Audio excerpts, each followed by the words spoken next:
Kanalıma ve yeni videoma hoş geldiniz. Ben İpek. Bugün sizinle çok güzel bir konuyu konuşacağımdan gerçekten heyecanlıyım. Yıllar içerisinde bazı şeylerden etkilenerek hayatımıza böyle güzellikler, iyilikler alıyoruz. Kişiliğimizi güncelliyoruz.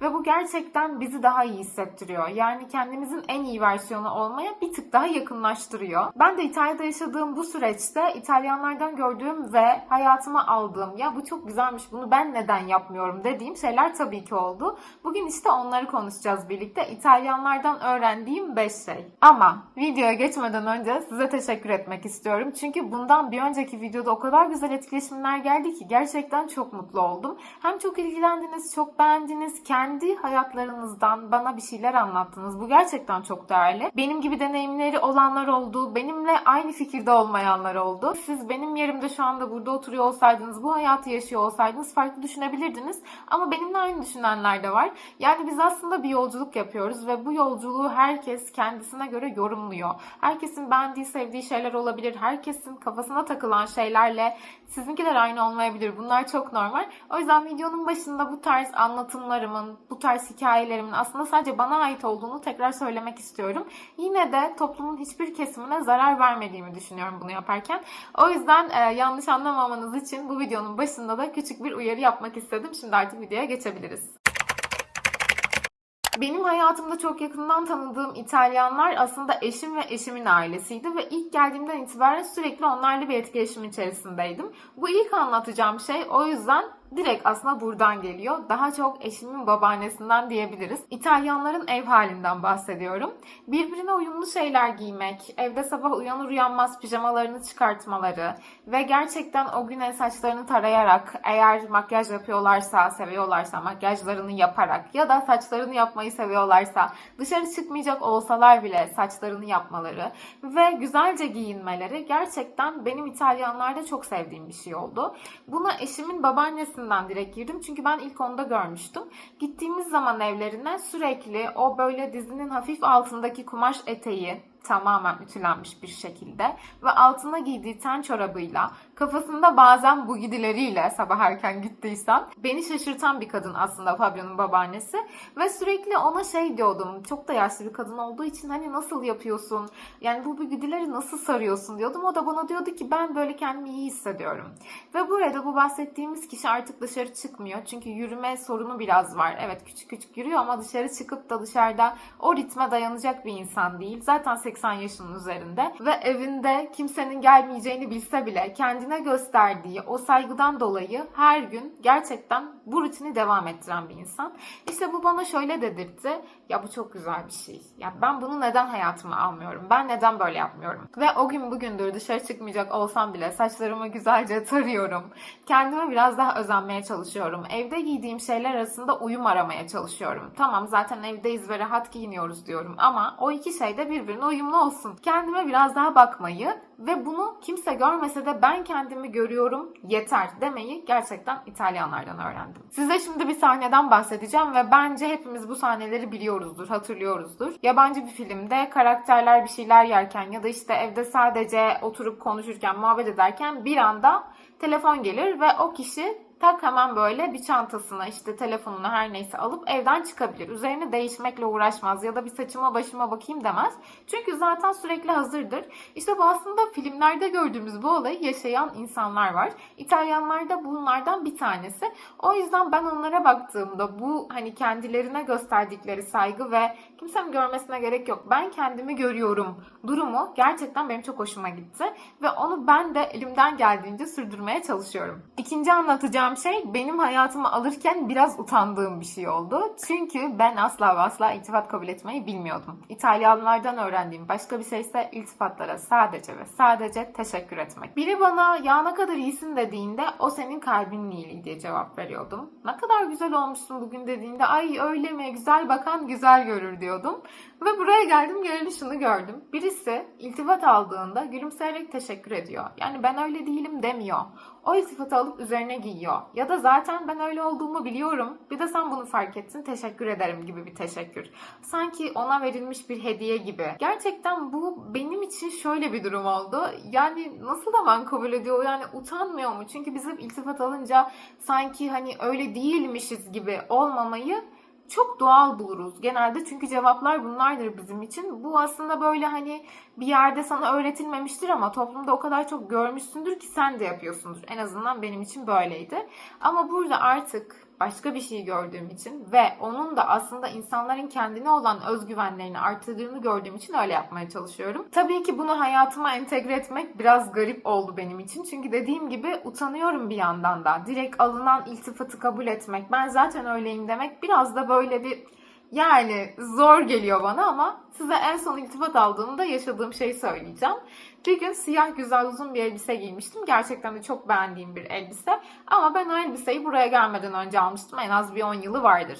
Türkiye'de eğer o elbiseyi giyseydim ve güzel bir iltifat alsaydım, ay ne kadar güzel elbise, çok güzel olmuşsun bugün dendiğinde vereceğim cevap şu olurdu kesinlikle: ya biliyor musun ne kadardır gardırobumda bekliyor. Neyse, ben akşam o şekilde dışarı çıktım ve arkadaşlarımdan biri üzerimdeki elbiseyi fark edip hemen bana iltifat etti. Ay ne kadar güzel olmuşsun, çok güzel bir elbise dedi. Benim aklımda şu cümle böyle bir yanıp gitti ama hemen öteledim ve sadece dedim ki teşekkür ederim. İtalyanlardan bir diğer öğrendiğim şey ise sadece ve sadece bir şey yapmak istemediklerinde yapmak istemediklerini açıkça söylüyor olmaları. Non mi va diyorlar. İstemiyorum. Yani şu an öyle bir isteğim yok. Ya da belki de yapmak istiyorsun ama bir işin var. Ama bunu da karşı tarafa söylemek istemiyorsun. Onlar direkt şu şekilde cevap verebiliyorlar: yarın bir işim var. Şimdi bizde olsa söylemek istemediğimiz bir şey varsa, yani saklamak istediğimizden değil ama o kişiye bu bilgiyi vermek istemiyorsak ne uyduracağımızı önceden düşünürüz. Ya da sadece ve sadece o gün o aktiviteyi yapmak istemiyorsak da istemiyorum demek yerine ne desem acaba diye bir şeyler uydurmaya çalışırız yine. Çünkü o kişi kendini reddettiğimizi zannedebilir diye düşünürüz. İtalyanlarda ise şöyle oluyor: o kişi kendini reddettiğimizi düşünmüyor, aktiviteyi reddettiğimizi ya da gerçekten bir işimiz olduğunu biliyor. Direkt diyorlar ki istemiyorum, yani o aktiviteyi yapmak istemiyorum. Seninle görüşmek istiyorum ama hani o şekilde değil. Ya da evet seninle görüşmek isterdim ama bir işim var. Ve bunu da çok rahat sana söylüyorum. Eğer işimin ne olduğunu söylemek istersem yine ben söylerim ama sen zaten sormayacağın için de şimdi ben buna ne iş uyduracağım diye düşünmeme gerek olmadığından çok rahat konuşuyorum. Gerçekten bu dengeler o kadar güzel sağlanmış ki kimse de size ne işiniz var diye sormuyor. Ben bunu yapmayı öğrendiğimden beri bir hayli rahatladım. Ama tabii ki bu buradaki ilişkilerimde geçerli oluyor. Oradaki ilişkilerimde çok geçerli olmuyor. İnsanlar biraz yanlış anlayabiliyor. O yüzden bu hani hayatıma aldığım ve evet kendimi bu anlamda güncellediğim bir şey. Ama insanları kırmamak adına, eğer Türklerse konu, tabii ki ben de dikkat etmeye çalışıyorum. Her ne kadar olsa da güncellemeler bazen sadece yerinde kalabiliyor.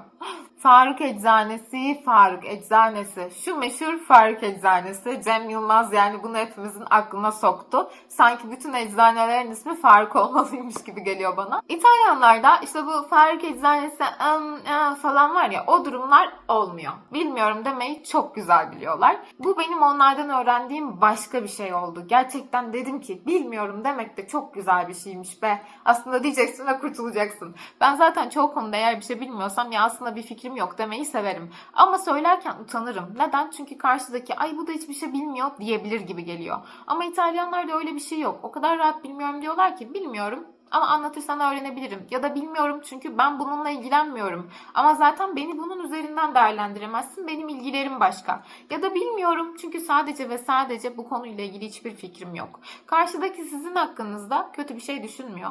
Bilmiyorum demek burada hafif oluyor o yüzden. Mesela yolda yürürken size biri bir şey sorduğunda ve eğer siz oralı değilseniz, işte bu Faruk Eczanesi durumundaki gibi, ya ben burada değilim o yüzden bilmiyorum diyebiliyorlar. Ya da direkt hiçbir fikrim yok da diyebiliyorlar. Ve karşıdaki sizin ona sadece belki de yardım etmek istemediğinizi düşünmüyor. Yardımcı olamadığınızı düşünüyor. Çünkü bilmediğinizi düşünüyor. Bu gerçekten benim çok sevdiğim bir şey oldu. O yüzden bilmiyorum deyip işin içinden çıkabiliyorum. Böyle deyip kurtulmayı zaten seven bir insandım. Ama her zaman karşıdaki acaba ben ona bilmiyorum dediğimde benimle ilgili ne düşünüyor diye bir hapishane yaratmıştım. İtalyanlar daha çok benim bu hapishaneyi yıkmamı sağladı diyebiliriz. Çünkü zaten bende olan bir şeydi ama artık daha özgür bir şekilde bilmediğimi söyleyebiliyorum. Şimdiki söyleyeceğim şey biraz daha benim ilgi alanlarımdan biri olduğu için belki benim çok dikkat ettiğim bir şey. O yüzden de hayatıma almak istediğim bir şey. İtalyanlar kendilerine özgün insanlar. Yani aslında evet modayı seviyorlar. Çünkü böyle deyince ya moda deyince aklımıza İtalya geliyor. Ne diyorsun İpek diyebilirsiniz ama evet modayı hayatlarına alıyorlar. Ama nasıl alıyorlar biliyor musunuz? Modaya bakıp da okey şu anda bu modaymış deyip onu hayatlarına almıyorlar. hayatlarına bakıp da okey bu bana uygun bir modaymış deyip onu hayatlarına alıyorlar.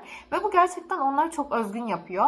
Mesela bazen bakıyorsunuz 20 yıl öncesinin modasını alıp üzerinde öyle bir taşımış ki yani aslında giydiği şeylerin onun tarzı olduğunu, giydiği şeyleri başka bir yerde de görseniz bu kişiyle bu parça eşleşiyor diyebileceğiniz şeyleri o kadar güzel taşıyorlar ki. Bunu gerçekten İtalyanlarda gördüğüm zaman bence dedim bu milletin böyle estetik görünmesinin sebebi bu. Ve o zaman fark ettim. Modayı zamana göre değil. Yani bugünün modası bu ve ben bunu almalıyım diye değil. Okey bugünün modası bu ama ben de buyum. Bana uygun bir şey varsa onu aslında hayatıma alabilirim demeyi İtalyanlardan öğrendim. Bunun aslında bence birçok insan da farkında. Bazen sosyal medyada gezerken fark ediyorum. İşte 80 yaşındaki dedelerin o fularlarını takmaları, fötr şapkalarını böyle güzelce geçirmeleri ve böyle sadece yürüyüş yaparken bu şekilde giyinmeleri. Ya da işte bazen gençlerde görülen o değişik stiller. Bu ve bunun hiç alakası olmaz dediğin şeyleri üzerine geçirmiş ama öyle bir taşımış ki tarzının ona ait olduğunu çok güzel sana hissettirdiği için bu bununla olmaz bile diyemiyorsun. O kadar güzel olmuş ki diye düşünüyorsun. İşte bunun bence tek sebebi gerçekten tarzlarına sahip çıkmaları. Zaman içerisinde tarzlarını modaya göre biçimlendirmiyorlar da tarzlarına uyan ve o an moda olan şeyleri aslında kendilerine ediniyorlar diyebilirim. Bugünlük de benden bu kadar. Umuyorum siz de izlerken eğlenmişsinizdir. Bir önceki videoda zaten söylemiştim. Yurt dışının zorluklarından bahsettiğim bir video da gelecek. Ama üst üste böyle negatif şeyler paylaşmak istemedim açıkçası. O yüzden araya böyle güzel bir video koymak istedim. Bu arada bana çok güzel sorular da geldi. Eğer İtalya'da yaşamla ilgili sorularınız varsa bunları da yazabilirsiniz. Çünkü bu soruları biriktirip bunlarla ilgili de başka bir tane video yapmaya çalışacağım. Eğer videomu beğendiyseniz like bırakmayı, yorum yazmayı, kendinizde neleri değiştirdiğinizi, neleri güncellediğinizi de bana söylemeyi unutmayın. Bu benim için bir İtalyan güncellemesi oldu ve tabii ki de zaman istedi. Her gördüğüm ve beğendiğim şeyi alıp direkt hayatıma entegre edemiyor olabiliyorum. Mesela bazı şeyler gerçekten zaman alıyor ve zaman içerisinde başardığımı görmek beni kendime iyi hissettiriyor. Bence güzel etkileşimler her zaman hayatımızı daha iyi, daha yaşanılması, daha sevilesi hale getiriyor. O yüzden kimden öğrendiğimiz önemli değil. Birilerinden güzel şeyler öğrenmek her zaman bizim işimize yarar diye düşünüyorum. Siz en son kimden ya da nereden bir şey alıp hayatınıza eklediniz? Belki kitapta okuduğunuz satır arasında geçen küçük bir cümleydi o. Belki şu an burada izlediğiniz bu video, bilmiyorum. Ama biliyorum ki hepimiz daha iyi hayatları ve kendimizin daha iyi versiyonunu hak ediyoruz. Bu videoda benimle birlikte olduğunuz için teşekkür ediyorum. Kendinize çok iyi bakın. Bir sonraki videoda görüşmek üzere. Hoşçakalın.